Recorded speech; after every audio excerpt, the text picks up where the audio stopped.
a big down day for stocks. Lots of sellers, more losses. Let's go right to Deborah Kostroun at the New York Stock Exchange for the details. Deborah.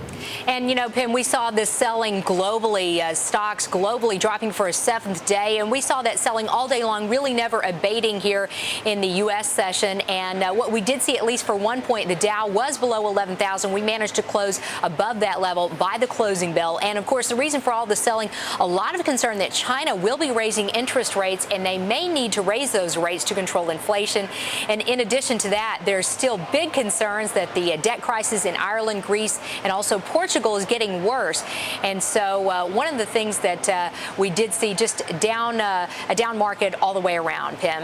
Now, Deborah, every area of the market really selling off today, but in particular energy and material stocks. Who's taken the biggest hit?